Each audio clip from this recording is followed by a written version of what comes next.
L'épisode d'aujourd'hui aborde le sujet de la dépendance. Si vous souffrez d'une dépendance, des solutions existent. Nous avons compilé des ressources pour vous sur notre site web rubinoshoes.com/espoir. Cet épisode vous est présenté par Chaussures Rubino et Café Brossard. C'est pas pesant à vivre. Juste pour aujourd'hui, c'est réalisable. Juste pour aujourd'hui, tu vas être quelqu'un, man. Juste pour aujourd'hui, tu vas arrêter de vivre la merde, tu vas être fier de toi. Juste pour aujourd'hui, là, il va arrêter de mouiller dehors. Juste pour aujourd'hui, là, tu vas faire un podcast. C'est-tu fucky?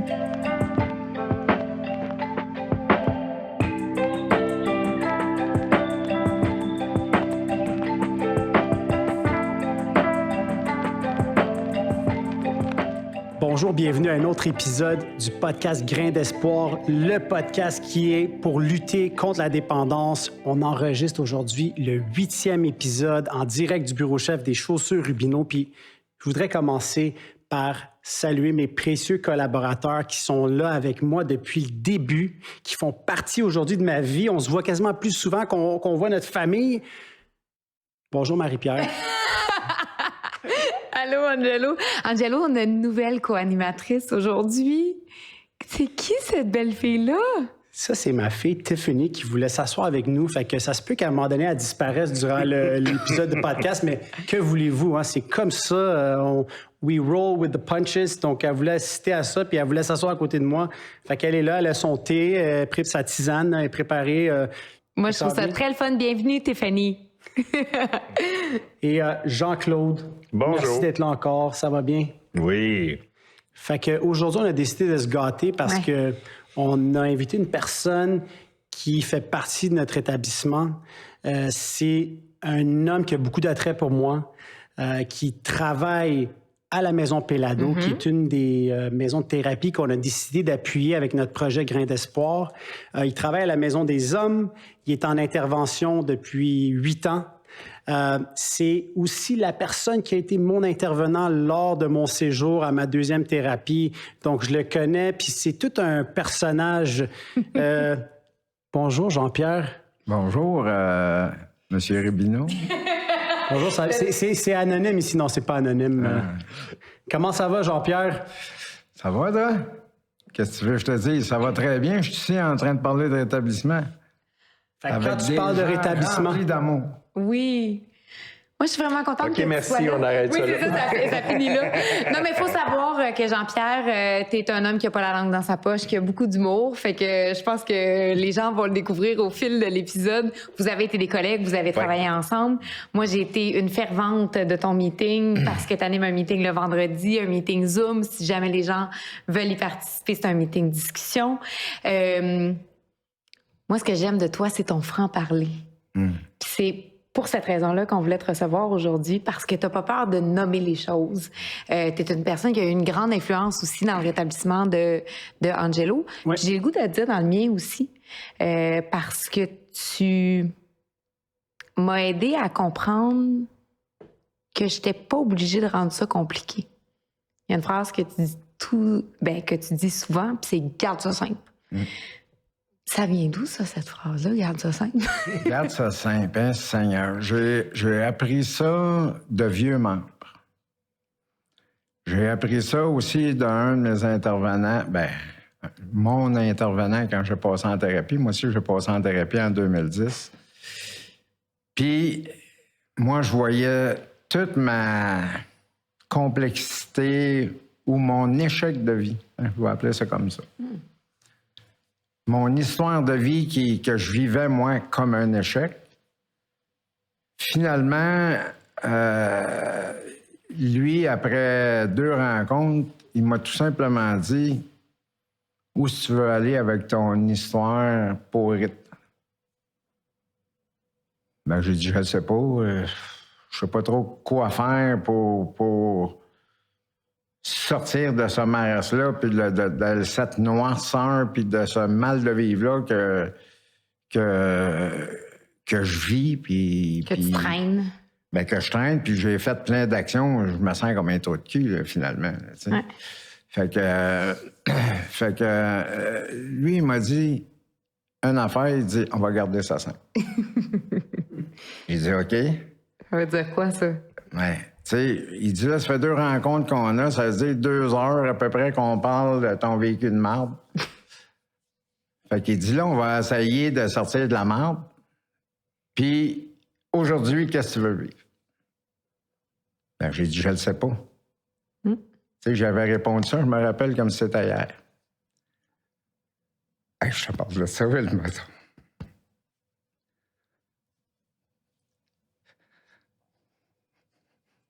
On dit. Fait que... il dit, on va commencer par savoir, est-ce que tu as un toit sur ta tête? J'ai dit oui. Il dit, est-ce que tu manges bien ici? Oui. Est-ce que tu dors bien ici? Oui. Il dit, qu'est-ce que tu veux de plus?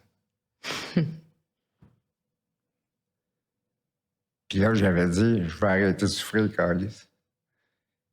Puis là, je repars, tu sais, avec... Il dit, non, là, je t'arrête. Tu me l'as raconté, ton histoire, on sait où ce que t'es. Il dit, là, il faudrait te déterrer parce que là, tu t'es enterré. Il dit, je comprends pas. Il dit, là, on va dédramatiser les affaires. T'as plus le droit de me parler de ton essai de véhicule de marde. Tu n'as pas un comme toi, là, oui. finalement. Ben oui. Je comprends. D'ailleurs, dans mon bureau, j'ai un petit bat. J'appelle ça mon bat de crosseur. Puis c'est lui qui me l'a donné quand il a pris sa retraite. Ah, c'est bon. On a transféré... Il y a eu une passation du flambeau. Passation du flambeau, c'est bien. Je vais le laisser continuer, mais je vais dire, tu viens de me rappeler, on parle d'Yvon? Non. Non, c'est pas lui qui était à Jean Lapointe? Non, moi, à Jean Lapointe, j'ai déjà été faire une thérapie à Jean Lapointe, mais c'était sur le jeu. Après ma thérapie à Pelado, moi, j'ai fait 2 thérapies. Une sur le jeu au niveau de l'alcool, puis une sur le jeu compulsif à Jean Lapointe. Jean Lapointe. Puis je l'ai connu quand je suis devenu bénévole à Jean Lapointe. OK. Au début de mon rétablissement, moi, je faisais du bénévolat à Pierre Pelado, puis une journée de bénévolat à Jean Lapointe. Avec pas de permis de conduire. Ouais, monsieur. Je restais à Saint-Hippolyte, puis il y avait un membre qui venait me chercher, qui m'amenait à Saint-Jérôme à l'autobus. Quand je suis retourné à Pelado, là, à Maison Pelado, Pavillon Pierre Pelado, excusez-moi. Ouais. Quand je suis retourné, là, j'étais pogné malheureusement comme intervenant. Puis quand je suis arrivé dans ton bureau, là, toi, tu poses souvent la question pourquoi tu es venu en thérapie? Tu sais, c'est comme une de tes questions. Puis là, j'ai dit, je suis dessus, moi, je veux être heureux, je veux arrêter de consommer. Tu sais, j'essayais de trouver la raison. Puis toi, tu m'as dit non, c'est pour arrêter de souffrir, sauver ta vie. Non, tu m'as dit c'est pour sauver ta vie. Puis ça a comme résonné, tu sais. Qu'est-ce que tu as envie de faire avec ta vie? C'est quoi que tu as envie de faire? Puis ça m'a frappé parce qu'à ce moment-là, ça a mis beaucoup de choses en perspective. Puis là, tu m'as dit quelque chose d'autre. Tu m'as dit, hey, là, tu peux être quelqu'un pour quelqu'un. Quelqu'un pour quelqu'un. C'est ça qui me garde, on dirait, dans ce chemin-là. Tu sais, de pouvoir être quelqu'un pour quelqu'un. J'imagine que toi, ce programme-là des 12 étapes qu'on appelle le gros livre là, que j'ai ici là, devant moi, là, le gros livre, là. Toi, tu as trouvé là-dedans une méthode pour vivre, une façon de vivre. Ben, j'ai trouvé que pour commencer, il parlait de moi. mais pourquoi je t'ai posé cette question-là? Pourquoi je t'ai amené là à être quelqu'un pour quelqu'un? Parce que et ça, je ne l'ai pas appris en thérapie. Je l'ai appris à travers le mouvement, à creuser ce qu'on appelle le mode de vie. Moi, j'aime pas le mot mode. Fait que je l'ai changé un peu, je l'ai modifié, je l'ai appelé mon guide de vie. Ce qui est les étapes des Anonymes de ce monde. Les 12 étapes qu'on parle là, pour les gens qui ne connaissent pas, là, toi, tu as appelé ça ton guide. Mon guide. Moi, j'aime pas le mot mode parce que le mot mode, moi, c'est à l'âge que j'ai, on s'est mis à la mode. Fait que moi, le mot mode, c'est pas là que ça m'attirait pas. Mais quand j'ai compris le principe que toutes les étapes sont attachées avec des principes de vie. Oups là. Ça a résonné, là. Ça a résonné. Pas besoin de faire une longue histoire là-dessus.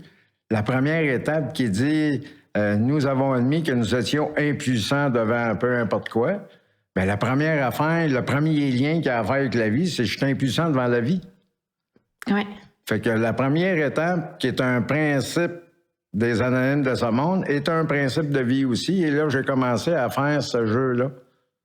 Tu comprends? Les décortiquer un à un. Un à un, puis comprendre ce que la phrase disait, puis d'aller creuser en arrière. Qu'est-ce que ça dit que ça dit pas? OK? C'est quoi dans le non-dit que ça veut dire, ça, cette affaire-là? OK? Puis je me suis amusé à faire avec le gros livre, avec les étapes, parce que c'est deux choses complètement différentes, à aller voir en arrière, c'est quoi le principe. Soit les principes ou ce que ça veut dire, mais dans les alcooliques, les narcotiques, les cocaïnomans anonymes, peu importe les anonymes de ce monde, tu as la liberté de choix et c'est la plus grande beauté de ce programme-là. Tu as toujours la liberté de choix qui, pour moi, avant que je connaisse ça puis je mette ça vraiment au sérieux. Parce que j'ai connu ça avant. Mais je comprenais pas ce que ça voulait dire. Mais tous les mots, là, ils ont un sens. Toi, tu m'as appris ça, que hey, c'est pas écrit « j'ai choisi », c'est écrit « nous ». Il y a plusieurs choses de même. D'exemple, chaque étape est formulée au « nous » parce que c'est pas seul, c'est ensemble. C'est-à-dire que le « nous », il est employé malheureusement, et c'est pour ça que je m'amuse beaucoup avec le « nous » puis le « je ». Hein? Comme toi. Toi, à ton début de rétablissement, nous, on dit ça. Fait que ça, là, ça se permet de te déculpabiliser envers des choses. Le nous, pour moi, représente la personne qui représente le groupe. En d'autres mots, quand on fait nos lectures, toutes les étapes sont écrites avec le nous. Fait que la personne qui lit représente le nous, c'est les personnes qui assistent au meeting ou à la rencontre. Mais quand c'est le temps de parler personnellement, le nous devient au je. Oui. OK? Et on est atteint de cette maladie-là, je m'excuse, on n'est pas atteint de cette maladie-là, je suis atteint de cette maladie-là. Parce que selon la langue française, on exclut la personne qui parle. Fait que si tu dis on est atteint, ben tu te dissocies du problème parce que. Oui, mais en réalité, pas automatiquement. Okay. Pas dans ma vision. Ouais, c'est ça. Dans ma vision, qui est peut-être un peu différente, je suis pas un spécialiste de la langue française, mais pour moi, c'est qu'on cherche à créer des alliés. Ouais. Je veux pas être seul là-dedans. Ah non, absolument pas. Tu comprends? Fait qu'en disant on est atteint de cette maladie-là, on a compté de menterie, fait que moi, ça me déculpabilise encore en essayant de... Et c'est pas ça l'objectif. L'humilité, hein, dans la vie, l'humilité va m'amener à parler au jeu. Pourquoi? C'est à moi à reconnaître ça. Jean-Pierre, tu es intervenant aujourd'hui. Angelo, tu l'as dit. Avant d'être intervenant, tu as été quelqu'un qui a consommé, Bien sûr. Qui a eu des problèmes de consommation. C'est quoi ton background? Tu faisais quoi dans la vie? Tu viens d'où? Ah, mon Dieu. Ton parcours. Parce que tu as quand même connu ça assez vieux. Tu as arrêté vraiment, ça fait 11 ans. Fait que tu n'étais pas tout jeune. En réalité, mon premier blackout, t'as 5 ans. Shit. Je vidais les fonds de verre d'un party de Noël. Puis à un moment donné, ils ont dit, ben Pierrot est fatigué. Pierrot, t'es pas fatigué, t'es pacté. T'es couché à terre, tu sais. Oh mon Dieu. Fait que... Mais autre époque, autre mœurs aussi, là, faut savoir que... Oui, mais ça se fait encore aujourd'hui, je suis convaincu. J'imagine. Un party de Noël, les petits bouts, c'est qui traînent, puis tu comprends, il en reste dans le fond. Puis tu figures qu'à 5 ans, t'en prends pas trop. C'est ça. OK? Pas besoin de 15 à 24 là. Non. Fait que après ça a été plus... Dans mes souvenirs, ça a été plus vers l'âge 10, 11, 12 ans. Là, on allait à l'église, à la danse de l'église les samedis. Dans le sol de l'église, il y avait toujours une danse pour les jeunes. Puis, moi, enfermé comme une coquille, pas capable de bouger, peur de tout, là. Peur de demander à une fille, d'un coup, comme dit non, peur de ci. Et ce feeling-là, il a quand même resté très longtemps dans ma vie. Et, je figure qu'on n'était pas seul parce que ma gang de chums a trouvé des moyens de voler de la bière ou d'acheter de la bière. Je sais pas, là, je me rappelle pas exactement comment on s'en procurait, mais on s'est retrouvés en arrière de l'église. Avec là, j'ai pris une demi-bière, et me voilà rendu John Travolta. Tu comprends? Un peu arrêtable, c'est... Fait que je suis parti d'une coquille incapable de parler ou de demander, peur de tout, à King Kong, c'est... Fait que ça a enregistré ici. Ouais. OK? Mais il y a aussi un autre phénomène, c'est qu'à l'âge de 7, 8, 9 ans, c'est pas clair dans ma tête, mais c'est dans ça, je me suis toujours demandé à partir de cet âge-là qu'est-ce que je venais foutre sur la terre. Ah! Ouais. Ça, pour moi, qu'est-ce que je venais foutre sur la terre? Et je m'amuse en thérapie de poser cette question-là. Aujourd'hui. Comme Angelo. Angelo, quand il est arrivé en thérapie, avant d'arriver à qu'est-ce que tu viens ici de sauver ta vie, qu'est-ce que tu viens foutre ça? Parce que là, le gars rentre, non. J'ai dit là, on va dédramatiser. Le drame vient d'arriver en haut de la côte parce qu'il y a une côte, nous autres, monter au pavillon. Et là, je dis, le drame vient d'arrêter là. OK? Pourquoi? Parce que j'ai réalisé que le drame n'amènera pas au rétablissement. OK?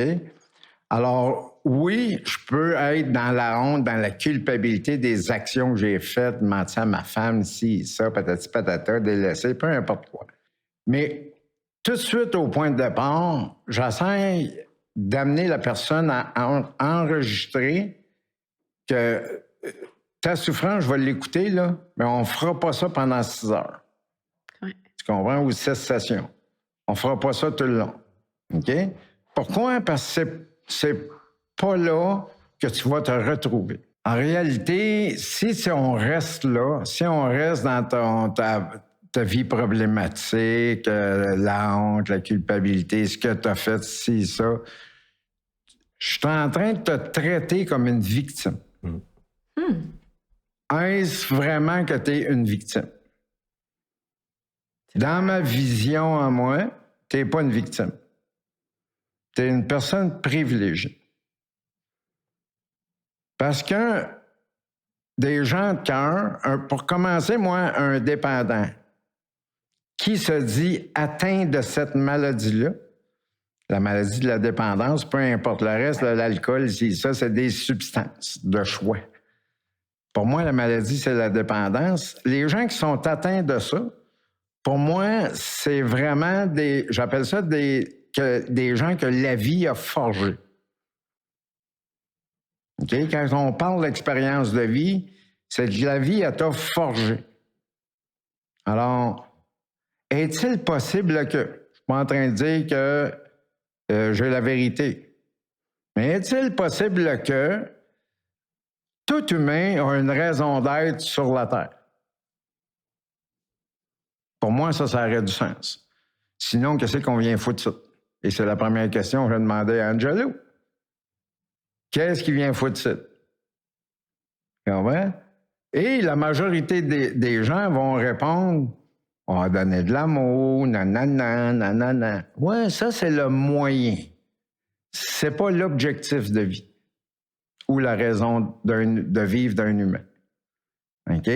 Ça peut être un moyen, je suis d'accord avec ça. Est-ce qu'il serait possible qu'être quelqu'un pour quelqu'un serait un objectif de vie pour tout humain? Et comme ça, là-dedans, il n'y en a pas d'injustice. Tu peux être un quadriplégique, tu peux être un dépendant, c'est dans le rétablissement. Qu'est-ce que tu vas faire? Et c'est pour ça que je dis que la vie, elle va te forger. OK? Pourquoi? Parce que tu as des valeurs intérieures, initialement, qui sont là. Tu es né avec ça. C'est pas ta mère, ton chien, ton chat qui t'a donné ça, ces valeurs de cœur-là, puis de bienveillance, mais qui te montre comment vivre avec ça? On n'apprend pas ça dans notre éducation. C'est triste, mais c'est comme ça. Puis encore aujourd'hui, tu sais, moi, je recule il y a 60 ans, on ne l'apprenait pas. Il y a les religions qui ont essayé, mais parce que dans la maladie de la dépendance, il y a un côté obscur dans cette maladie-là. C'est là que je dis que la vie, elle nous forge. Pourquoi? Pour comprendre. Il est important que si je veux être un bon aidant et non un sauveur, un bon aidant, OK, il faut que je comprenne ce que l'autre vit. Je suis pas obligé de le vivre, ce que l'autre vit. Mais je peux comprendre sa souffrance. Pourquoi? Parce que j'en ai vécu une souffrance et je la comprends très bien, c'est quoi. L'empathie. Voilà. Par la compréhension. Oui. OK? Parce qu'avoir de l'empathie sans compréhension, tu vas consommer un cristal de bois. Ouais. Bienvenue dans mon club. OK? Fait que pour quelqu'un, j'ai été ça toute ma vie en essayant là-dedans d'aller chercher de la reconnaissance, de l'approbation, de la validation, l'estime de soi, par le regard des autres. Être extrinsèque. Extrinsèque. Oh, ça, c'est un grand mot universitaire, là. Calme-moi. À l'extérieur. Qui vient pas de ton dedans à toi. C'est ça. OK? Mais si tu comprends bien ma prémisse de départ, c'est être quelqu'un. Fait que là, quand je te dis, pour moi, l'objectif d'un humain, c'est d'être quelqu'un pour quelqu'un, bien, la phase 1, c'est d'être quelqu'un. Et à partir de ça, le résultat des actions que tu fais pour toi, que tu connais, ça, tu pourras donner ça aux autres. J'avais jamais compris ça. Et à l'âge de 30 ans, moi, j'en ai eu une thérapie, OK? Où, c'est pour ça que je te disais tantôt que j'avais eu d'autres expériences avant. Tu sais, j'ai arrêté à 55 ans après une rechute de 22 ans. Ouf. Oui. Fait que j'avais vécu ça dans l'armée. On m'avait suggéré fortement d'aller faire une thérapie. Moi, je pensais pas que j'avais besoin de ça, mais j'y étais. Et comme de raison, dans ma thérapie, comme plusieurs personnes font, je m'occupais de tout le monde. Oh, de toi. Le sauveur. Le sauveur. Sauf de moi, puis je comprenais donc tout le monde, puis le monde m'aimait, puis... T'étais valorisé. Jusqu'à temps qu'il y ait un intervenant qui m'apostrophe par les oreilles puis qui me dise « Ben cute ton affaire, là. Et toi? » C'est qu'il y a, moi, je fais tout correct, là. Tu sais, pour moi... oui. J'aide tout le monde. J'aide tout le monde, je les aime. Je vois l'autre, lui, il a des problèmes de ci, puis ouais, mais dis-toi, tes problèmes, qu'est-ce que tu fais ça? Et cet intervenant-là m'avait dit un jour, ben toi, tu vas boire. Puis Tu vas retomber dans le fond, tu vas rechuter. ouais, tu vas... ben oui, mais rebois. Puis, orgueilleux légèrement, quasiment pas. Moi, j'étais orgueilleux plus. OK? Qui, j'ai découvert plus tard, fait partie de cette maladie-là. Oui. Ce que j'appelle mon fameux côté obscur. Moi, je fais beaucoup de relations avec la guerre des étoiles. Moi, la guerre des étoiles, ça m'a allumé sur cette maladie-là, big time. Ah oui? Ouais. La guerre des étoiles, t'as le côté obscur, la Dark Vader. Oui. T'as le côté Jedi. Oui. OK? Puis t'as le Yoda dans le milieu. Oh! OK? Puissance supérieure. C'est ça? Non. Non? Fait que ton côté obscur, tu t'en sers comme livre d'instruction. OK. Parce que moi, à mon stage dans mon rétablissement, je l'ai vécu, ou n'importe quel dépendant a vécu, fait qu'il va s'en servir pour prendre de meilleures décisions. Mm-hmm. Si tu t'en sers pas, ça voudrait dire que depuis le jour 1 de ta vie amenée à aujourd'hui, tu as tout vécu ça pour rien. Fait que ça serait triste, là. Oui. OK? Fait que finalement, j'ai compris que l'humain est là pour apprendre. Fait que c'est-tu vraiment des erreurs que je faisais? Ou de l'apprentissage. Ou de l'apprentissage. Ouais. Oui. Fait que là, on a dédramatisé, on a changé le mot. C'est plus erreur, c'est plus un échec, c'est de l'apprentissage. Mon Dieu, que ça vient de me faire du bien ce que tu viens de dire. Bien, la réalité. La réalité, c'est ça. Ça se peut qu'il y ait des gens qui ne le vivent pas comme ça, mais ils ne savent pas. Oui. Ça n'a jamais été introduit comme ça. Ça n'a jamais été présenté de cette façon-là. Mais ils n'ont pas de principe de vie non plus. Mm-hmm. OK? Fait que... pour que... Je te vois sourire, ça te rappelle des souvenirs? Un petit peu, oui. Mais est-ce que tu te rappelles de ça? Est-ce que tu te rappelles, après ma première thérapie, quand je suis parti, tu m'as dit quelque chose, puis là, je t'ai dit, inquiète-toi pas pour moi, moi, je vais être correct. Soucie-toi des autres. Je t'ai dit la même affaire. Je t'ai dit que t'étais... Je t'ai dit qu'on était pour... J'ai fait ça plus smooth, peut-être. J'ai dit, on va t'en revoir ici. Ouais. Tu me reverras jamais ici. Moi, c'est fini, j'ai arrêté de consommer pour le restant de ma vie. Ouais. Puis j'étais convaincu de ça. Et pourquoi t'as reconsommé? Wow. Ça, c'est pourquoi j'ai reconsommé. Je pense que j'avais pas mis en pratique qu'est-ce qu'on avait... Quelle est la plus importante? Ben écoute, si j'ai à faire la genèse de tout ça... non, pas une genèse, c'est un fait. J'adore.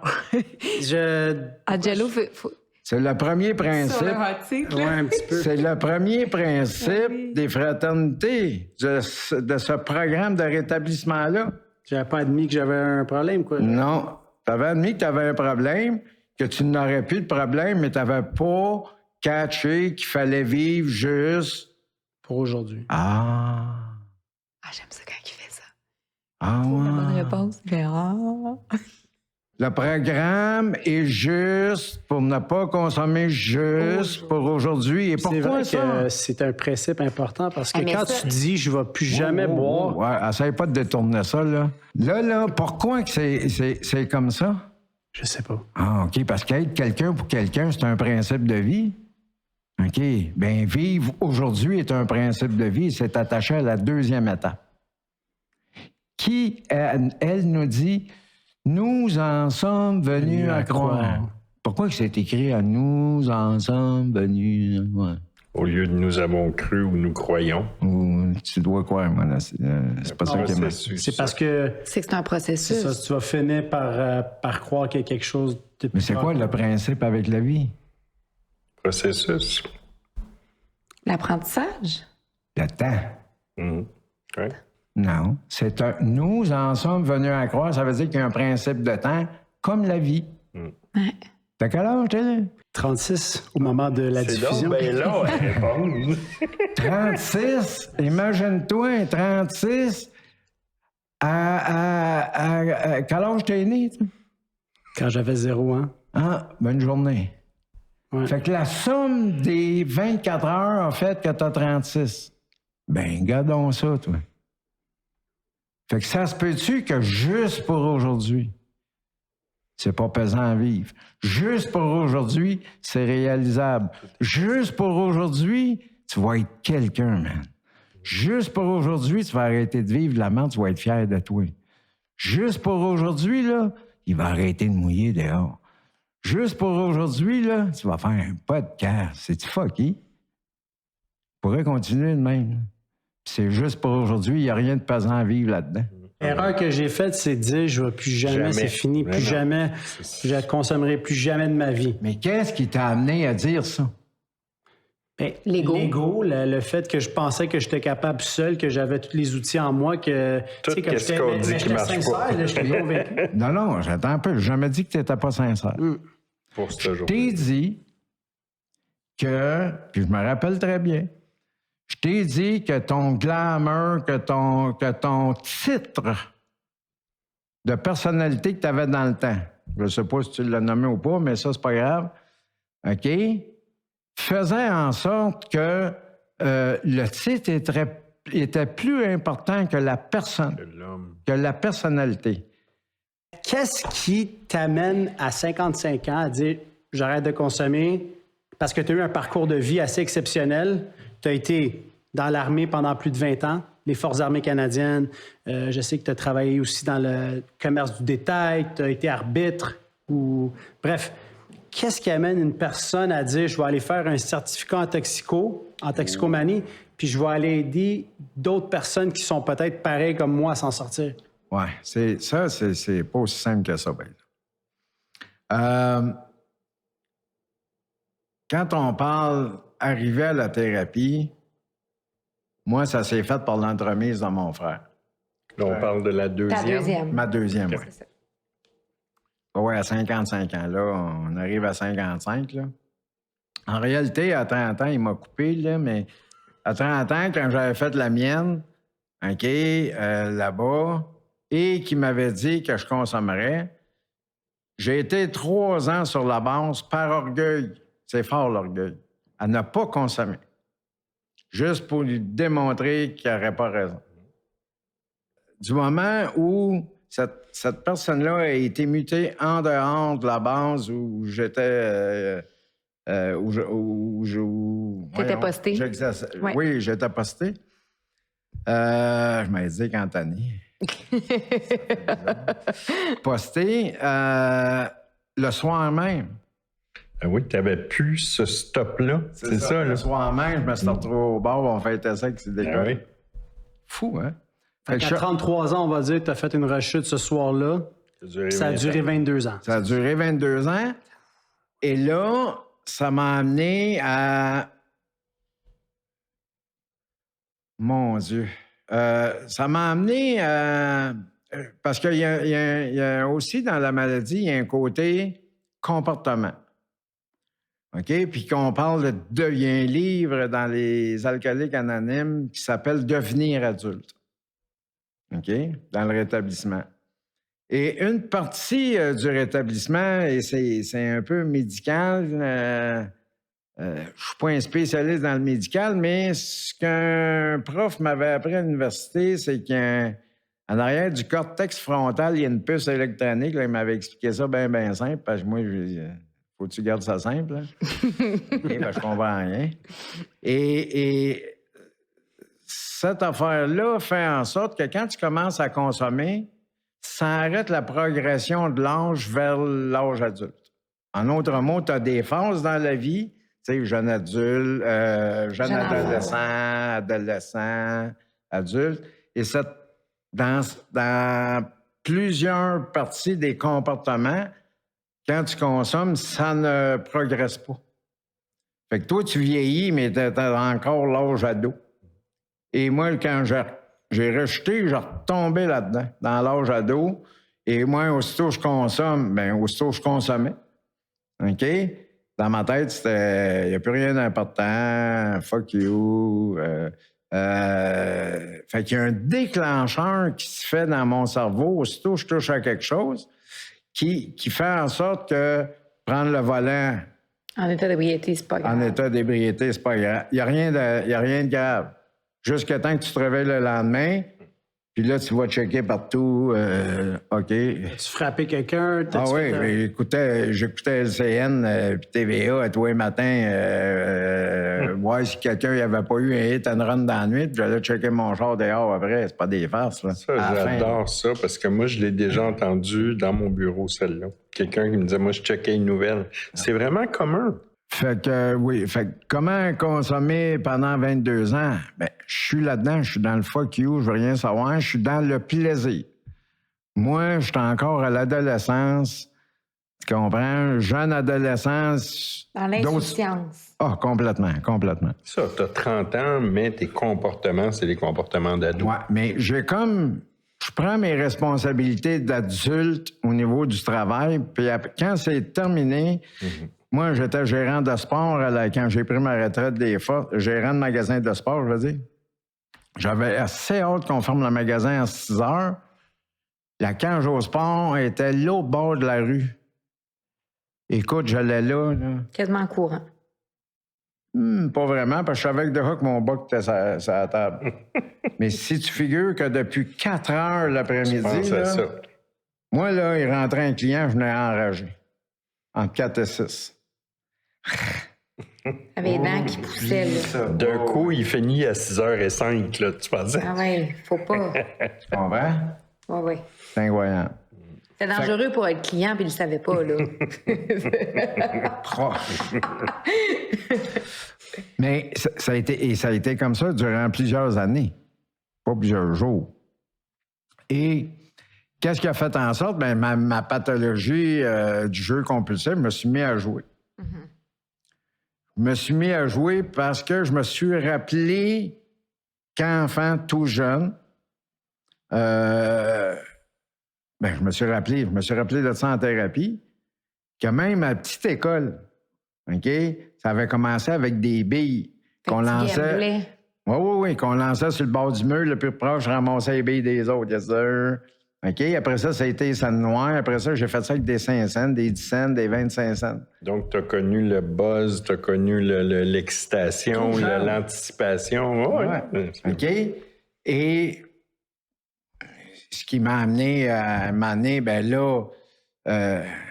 j'étais quand même pas pire, là, dans le sens où je gérais, tu comprends-tu? Je gérais une organisation monstre d'arbitres à la balle. J'avais 38 ligues. Oh! OK? 42 arbitres qui étaient sur le plancher de danse quasiment à tous les soirs. Et moi, j'allais faire ma ronde, puis après ça, je m'en allais jouer. Quand tu dis que tu allais faire ta ronde, tu veux dire? J'allais faire 400... Je m'assurais qu'au moins une fois par semaine, toutes les ligues voyaient le boss au moins une fois dans la semaine. Que j'étais présent. Tu allais être présent. OK? On a fait un tour, ça va bien. Acte de présence. C'est ça. OK? Ça a duré pendant un bout.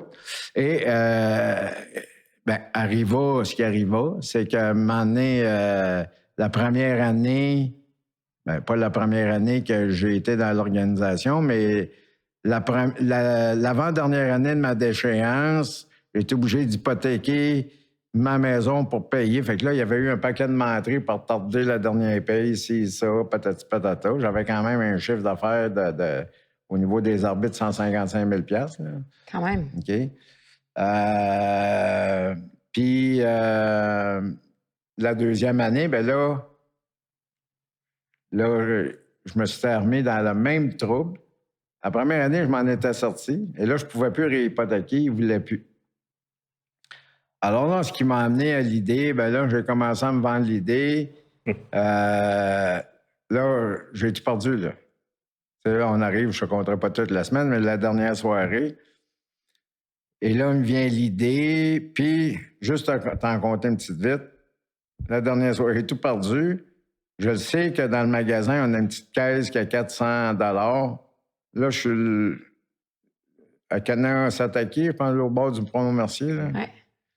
Canaan-Satake. Je remonte à Saint-Sauveur, le magasin est à Saint-Sauveur. Va chercher la petite caisse de 400 $. Je suis 100 000 dans le trou, puis je repense m'en refaire 100 000 avec mon 400 $.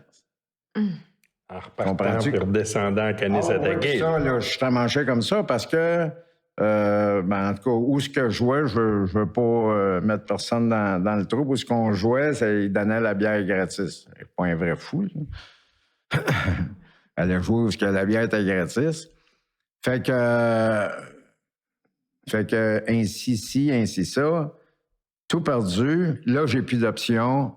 Fait que je reviens le matin et je me suis vendu l'idée en revenant chez moi. Je suis allé porter les clés au magasin, barré. On avait une petite chose à l'extérieur avec un cadenas. Fait qu'une genre de boîte à lettres, un cadenas. J'ai débarré le cadenas, j'ai mis les clés là-dedans. J'ai appelé ma boss pour lui dire que ce qui était passé. Finalement, j'ai été transparent. Puis dire qu'il n'y avait personne pour ouvrir le magasin ce matin-là, puis que j'avais fait durant la nuit. Et puis que je donnais ma démission. Je lui ai dit, ils ne me garderont pas. Fait. Dans ma tête, c'était ça. Et je m'étais vendu l'idée aussi que mes enfants étaient rendus à 25-26 ans, puis qu'ils n'avaient plus besoin de moi. Ils étaient rendus adultes et ils s'occupaient de leurs affaires. Fait que j'avais commencé à amener mes blocs de ciment au bout de mon quai, puis mon idée, c'était de me passer à l'eau. Fait que j'ai dit, problème vont être tout réglé, puis eux autres n'auront plus. Et j'ai eu la bonne idée d'appeler mon frère à 6h30 du matin pour lui dire de ne pas s'inquiéter que tout allait bien. Mon frère, il a 75, moi, je venais de 66, puis Durant tout ce temps-là, on ne s'est jamais parlé à 6h30 du matin. Fait que lui, puis il répond jamais au téléphone. Fait que ce matin-là, ça a sonné 2 fois, il a répondu. Là, je lui ai dit, tu réponds, Fait que ça a commencé. Et je suis tombé dans le faux nez. J'ai essayé de démontrer qu'il n'y a pas de problème. J'ai dit, non, je t'appelais juste, ça fait longtemps qu'il n'y a pas de nouvelles, puis de pas t'inquiéter, tout allait bien. Il dit, ça va pas bien, hein? Et là, j'ai craqué. Parce que mon frère, dans ce temps-là, ce que je savais pas, c'est que mon frère avait déjà 13 ans dans le mouvement. Ah! Puis tu savais pas? Je le savais pas. Puis, comme ça, il a su que moi, j'allais pas bien. Puis, c'est lui qui m'a amené Pierre Pellado dans le temps. Puis, ça a commencé comme ça. Puis, ma boss, avec sa fille, ils sont venus chez nous. Elle a dit, fais pas de conneries, on arrive, on va aller te parler, nanana. Ben, elle dit, fais-toi-en pas, on t'en veut pas. Puis... Fait que ma boss, la femme de mon boss et sa fille, nous autres, on était comme ça. On n'était pas amoureux, on était chummy, c'était comme ma petite sœur. Ils sont arrivés chez nous. Mon frère est arrivé plus tard par après. Entre-temps, mon frère, ils se sont parlé entre eux autres, ça, je ne savais pas. Fait que c'est comme ça que ça s'est passé, mon arrivée au pavillon. Qu'est-ce qui a fait en sorte après que j'ai voulu? C'est que j'ai découvert, par l'entremise de mon intervenant, que j'avais des valeurs de cœur. Il m'avait demandé, mon intervenant, lors de ma 3e rencontre, « Parle-moi de toi. »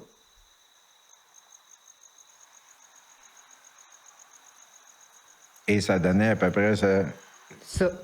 Là, il me dit, « Écoute, je vais te laisser réfléchir à ça. » Il dit, « Je vais aller me chercher un café. » Il est parti pendant 20 minutes du bureau. Je suis assis comme un cadavre dans le bureau. Belle chose, j'étais très confortable. Et je réfléchissais à ça. Et quand il est revenu, il dit, « Puis,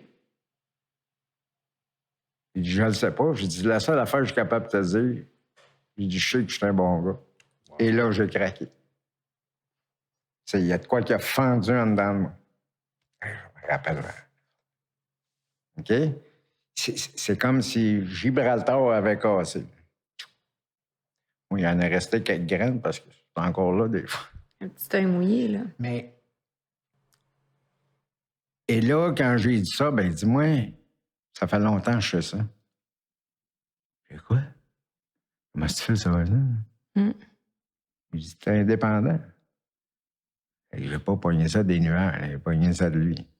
Le point de départ, indépendant, tout, pour moi, le premier critère d'être indépendant, c'est pas de consommer. Le premier critère d'être un consommateur abusif, c'est que tu sais pas comment gérer la bonne personne que t'es. Tu n'as jamais appris ça, on te l'a jamais montré. C'est qu'il faut garocher des roches à tout le monde, mais absolument pas. La vie, elle va te le montrer. Et c'est ça, pour moi, un dépendant qui est forgé par la vie pour être capable un jour, parce qu'on a une étape qui nous dit ça, la 12e. Oui. Suite à ce réveil spirituel, Chris ne verra pas atterrir un truck dans le stationnement. Là. Non. Tu n'auras pas de Ford 150 qui va arriver là, 75 000. Suite à ce réveil spirituel, pour moi, c'est suite à la découverte de l'être. Suite aux principes spirituels qui font de tout. Principes spirituels, ton vécu de jour 1 amené aujourd'hui. Est-ce que c'est ça que t'appelles ton kit du bon gars? Parce que ça, c'est quelque chose que j'ai entendu souvent dans tes meetings. Mon frère qui a fait une thérapie aussi chez Pellado, Angelo m'en a parlé aussi. Tu ramènes souvent ça, les gars de cœur, les hommes de cœur. C'est-à-dire que le kit du bon gars, moi, je l'appelle comme ça, ou le kit de l'homme de cœur, ça vient à la naissance. OK? Comment est-ce qu'on découvre ça? J'ai passé, si tu as bien compris tantôt, à l'âge de 7, 8, 9 ans, j'avais un genre de mal de vivre, je me demandais qu'est-ce que je venais foutre ça. Ouais. OK? La vie, elle m'a démontré par mes comportements, par ci, par ça, patati patata, le jugement, tranquillement, pas vite, avec le temps. Plante-toi comme il faut, le gros, là. Ah ouais. Là, je t'ai donné une chance à 30 ans. Hein? Tu t'es peinturé dans le coin du mur, on t'a donné une chance. T'en as allumé un bout, mais pas tout. Parce que, ce que je vous ai pas dit, c'est que lors de ma première thérapie, quand j'allais dans les meetings, je trouvais ça beau ce qui se passait là-dedans. T'aimais ça? Oui, je trouvais qu'il y avait des belles valeurs. Valeurs de cœur, il y avait de l'amour. Puis peu importe, qu'ils connaissent, qu'ils connaissent pas, tu sais. Là, un peu en premier, moi, j'étais un peu défensif, tu sais. Il vient pour me donner un hug. On touche pas à JP, là. D'école. C'est sûr, parce que j'étais dans la protection. Dans la protection de mon malheur. Et non de mes valeurs. OK? Fait que je voulais pas que tu viennes toucher à ça. Aujourd'hui, c'est moi qui en donne des hugs. Ouais. Tu comprends? Mais je comprends la personne qui dit « pas prête ». Parfait. Les étapes, il y a une des étapes où est-ce qu'on dit on a décidé de réparer les torts. Toi, tu as pris ça vraiment littéralement. Parce que, tu sais, c'est pas juste « Hey, je m'excuse pour qu'est-ce que j'ai fait ». Toi, tu racontes que tu as pris, dans le fond, la petite caisse, puis les salaires des arbitres, dans le fond, c'était un gros montant. Tu es parti avec ça, tu l'as joué, mais tu as décidé de réparer ce tort-là. La 9e étape a dit faire des amendes honorables et réparer nos torts. C'est pas juste faire des amendes honorables. C'est pas juste s'excuser. Non. C'est réparer. C'est très bien indiqué dedans. Ouais. Et si tu lis dans le livre des étapes la description de cette étape-là, si dans le possible des choses. C'est ça. Comprends? Pour ne pas nuire à l'autre personne. Tuer quelqu'un, c'est assez dur de réparer, là. Oui. Est-ce que je peux l'aller la 9e étape pour les gens qui ne connaissent pas le... ouais, donc. Vas-y. Ça dit « Nous avons réparé nos torts directement envers ces personnes dans la mesure du possible, sauf lorsqu'en se faisant, nous risquions de leur nuire ou de nuire à d'autres. » Donc, on dit que des fois, c'est mieux de... Oui, mais ça, ce que ça veut dire, c'est qu'advenant. Le cas. Advenant le cas. T'as une femme, une maison, 2 petits chiens, 3 enfants. T'as triché ta femme une fois. Femme, ta gueule.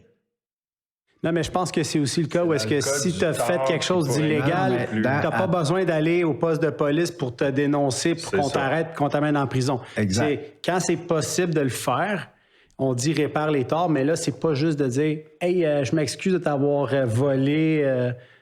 C'est d'essayer, dans la mesure du possible, de le réparer, que ça soit aussi financièrement ou peu importe la méthode. Exact. Mais toi, ce qui était vraiment impressionnant, c'est que tu as décidé de rembourser chaque personne jusqu'au dernier chèque. Là, il me restait un montant de 71 000 pour la dernière paye à donner que j'avais joué, que j'avais plus les fonds. Et finalement, on a fait un arrangement. Je suis allé chercher des conseils financiers. Là, je n'irai pas accompagner parce que je ne vais pas faire de pub, là. Mais et que j'ai eu une grande aide. Alors, j'ai fait faillite. Et avant de compléter la faillite, il m'avait suggéré de rencontrer les gens et de leur dire de donner un choix. Puis, fait que j'étais dans une salle à faire des amendes honorables à 42 personnes qui voulaient m'arracher la tête, là. À qui tu avais joué leur paye? Bien sûr. OK. 42 personnes. 42 personnes. Ils étaient tous présents. Ils l'ont pas manqué, ce meeting-là, disons. Fait que... avec grande humilité, puis je leur ai dit qu'est-ce que j'avais fait, qu'est-ce qui s'était passé, que j'avais fait une thérapie, non. Et que là, je leur donnais 2 choix.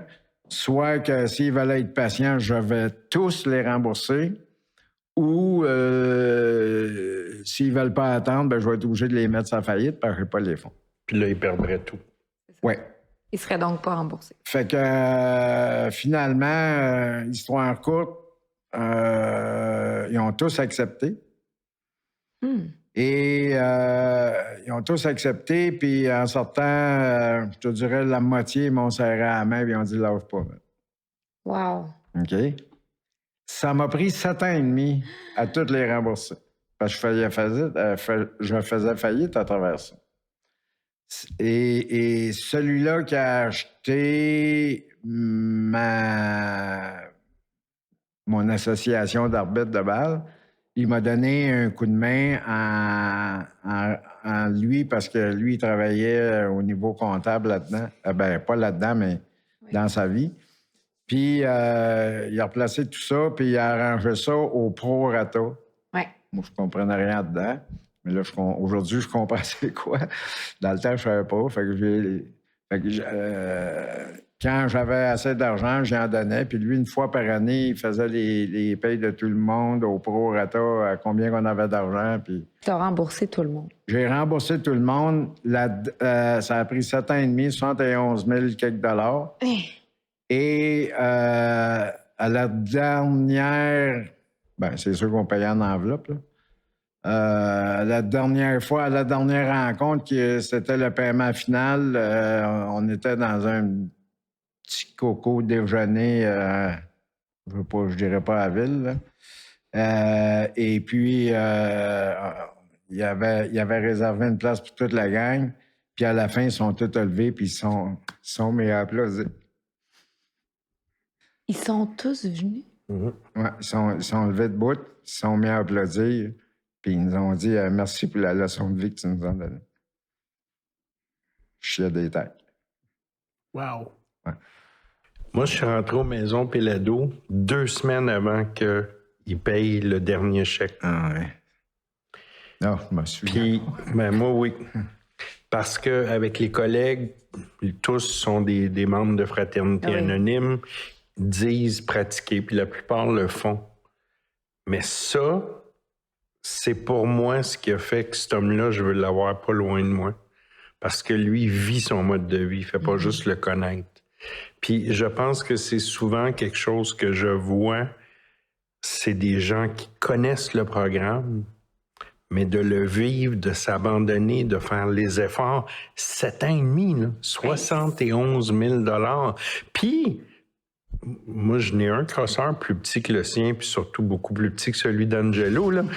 Mais si tu me donnes le choix, je fais faillite. C'est réglé, là. Hey. Mais pour Ou vrai, je fais l'effort. Tu sais. Mais qu'est-ce que ça représente dans le rétablissement d'avoir fait ça? Qu'est-ce que ça l'amène? Parce que ça doit rendre ton rétablissement encore plus solide. Quand tu répares les torts, là, puis que tu vas jusqu'à la dernière paye, tu dois le voir. Qu'est-ce que ça a causé comme tort de un, puis qu'est-ce que tu as été capable de réparer? En réalité, est-ce que ça l'a réparé de quoi pour eux autres? Pas vraiment. mais Parce pour que, toi, parce que oui, pour moi, oui, parce que c'est un peu ce que ça parle aussi dans la description, tout ça, comment retrouver ton estime, la confiance en toi, puis les amendes honorables, t'as beau en faire, c'est pas ta responsabilité à toi de les accepter ou pas. c'est ça. Moi, ma job, c'est de faire du mieux que je peux. Et ça, c'était le mieux que je pouvais. Si c'est eux autres à accepter les amendes honorables ou pas, ils vont accepter l'argent, c'est sûr. Mais la signification à la fin que ça ait levé, applaudi, ça voulait dire en grande majorité, parce que dans tout groupe, il y a des grands gueules, puis il y a des vrais, puis des moins vrais, là. Mais je te dirais en grande majorité du groupe, parce que je les connais pas mal, hey, si jamais tu as besoin de quoi, on est là pour toi. Tu sais, c'était ça qui était revenu que j'avais perdu de là. Si je me fie à ce que tu viens de dire, puis sur la façon dont c'est important pour toi de devenir un être à part entière, parce que ta souffrance venait beaucoup du fait que tout ce qui te validait était à l'extérieur de toi, dans le regard de l'autre. Là, cette fois-là, c'est toi qui pouvais toi-même te faire un high five, te regarder dans le miroir, puis dire « Chum, il n'y a personne d'autre que toi qui l'a fait. C'est toi qui les as remboursés. Les 42 personnes, les 71 000 $ en 7 ans et demi. » est-ce qu'il y a eu un avant et un après, Jean-Pierre? Non.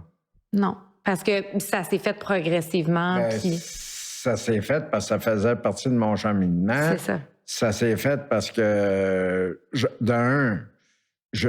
sais, quand tu tombes dans la solution, tu comprends? Le programme, tu as le droit de l'acheter ou pas de l'acheter. OK? Puis si tu l'achètes, ben tu l'achètes au complet ou pas juste ce qui fait ton affaire. Ça, j'avais déjà fait ça, qu'est-ce qui faisait mon affaire la première fois. Ça, on fait ça souvent. Ça, vous êtes deux intervenants, vous le voyez plus souvent qu'autrement. C'est beaucoup une expérience de vie. Et comme Angelo, la première fois qu'il est venu chercher des éléments, la même affaire que j'ai faite, là. Tu sais, on riait bien tantôt, mais j'ai fait la même chose. Ouais. Fait qu'il il est venu chercher ce qu'il était capable d'absorber la première fois. OK? Ouais. Fait que c'est pas anormal d'avoir plus qu'une thérapie. Tu comprends? C'est absolument pas anormal. Fait que c'est sûr que s'il y a des gens qui se demandent « Ouais, mais je suis fou, pas fou. » Non, pas fou. Il y a une capacité d'absorption parce qu'il n'y a pas juste d'apprendre l'info. C'est comment tu prends l'information. Puis tu l'assimiles. Ben, c'est pas juste l'assimiler, c'est de le vivre. C'est ça. Le gros mot ici, là, c'est d'apprendre à vivre ça. Et là, tu repars, tu sais, je dis tout le temps, tu sais, 6 mois de rétablissement, hey, yes sir, qu'est-ce que tu faisais 6 mois? Si t'étais le sein de ta mère, ben c'est là que t'es. M'en fous que t'aies 60 ans ou 20 ans, c'est là que t'es. Oui. Au tout début. C'est un bébé de rétablissement. Calme-toi. Tu comprends? Vis-les. Dis pas aux autres que vis-les. Les autres vont reconnaître la personne que t'es. T'as pas rien à vendre. Tu comprends? Fait que c'est là qu'il faut arrêter de se vendre et vivre à la hauteur de qui tu es. Tes valeurs, c'est qui tu es. Mais la vie, elle t'a forgé à devenir ça. Fait que ça se peut-tu qu'on vive des regrets et de la culpabilité? Bien sûr, mais ça fait partie de l'humilité. Du chemin. Du chemin, oui. L'épisode 4 qu'on a enregistré, c'était avec Éliane Gagnon. On a parlé de la spiritualité. Oui. Est-ce que c'est une chose pour toi qui est vraiment centrale dans ton établissement? Ben encore là, ça va avec mon programme d'étape. Mon programme d'étape, pour moi, c'est la première, deuxième, troisième. Troisième qui dit, nous avons décidé de confier notre volonté et notre vie aux soins. Ben, moi, je l'appelle la vie, aux soins de la vie tel que nous le concevions.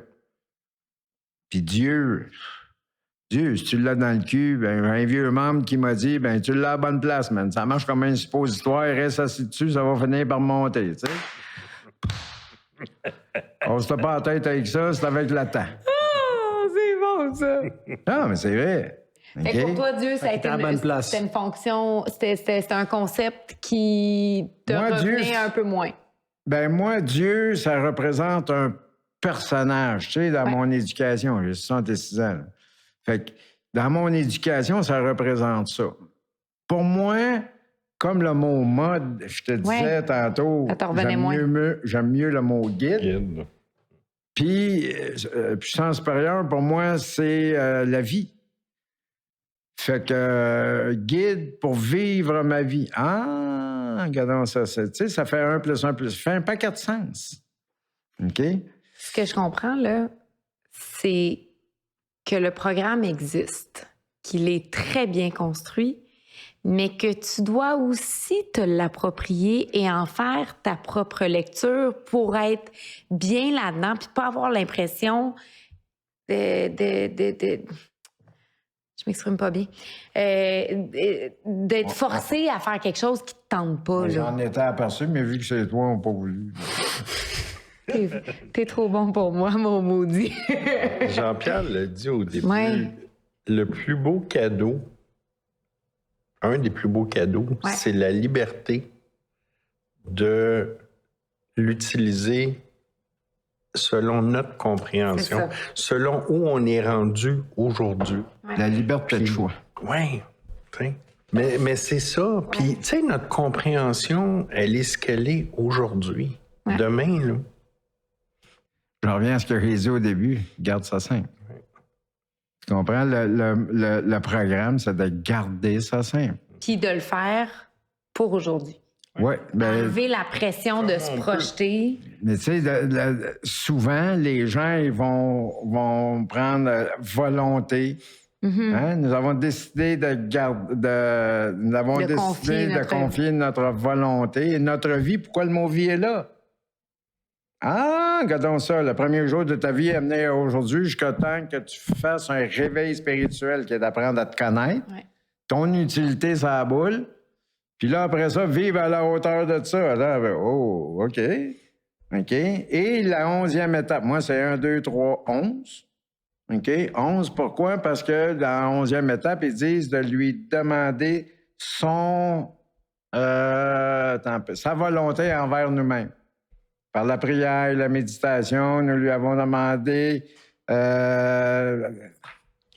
Sa volonté envers nous-mêmes. Moi, le mot volonté, j'en ai eu de la volonté de ma vie. J'ai eu la volonté de me scraper, j'ai eu la volonté de boire, j'ai eu la volonté de jouer, de la volonté de tuer. N'ai eu en masse. Et là, on parle de sa volonté. Dépasser mes limites dans les forces armées, s'il y a quelque chose qu'on connaît, c'est bien ça. Ouais. OK? Fait que de la volonté, je l'avais en masse. OK? Mais j'ai changé le mot volonté. Sa volonté, c'est son plan. Ouais. Oups, là, ça faisait encore du sens. Fait que lui demandant son plan, c'est marqué envers nous-mêmes, pas envers les autres. Fait que c'est pas de même pour tous les humains, c'est faux. Ouais. OK? Envers nous-mêmes. Sauf que c'est le même principe pour tous les humains. Chaque humain devrait se demander ça. Et c'est pour ça qu'envers nous-mêmes, je vais m'occuper de moi en premier avant de m'occuper de lui. Puis lui, c'est quand tu as du temps libre. Là, on pourrait finir avec un petit mot de la fin. Puis moi, j'aimerais ça, venant de deux personnes qui travaillent dans ce milieu-là, une personne là, qui arrive aujourd'hui, une personne qui écoute ça, qui se dit, je sais pas par où commencer.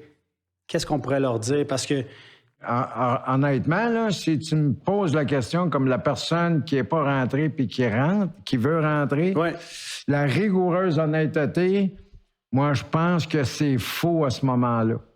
Parce que la rigoureuse, on ne sait même pas c'est quoi. Fait que j'irai pas pitcher ça. Quelqu'un qui s'en vient, c'est un désir sincère de changer sa qualité de vie. C'est en masse.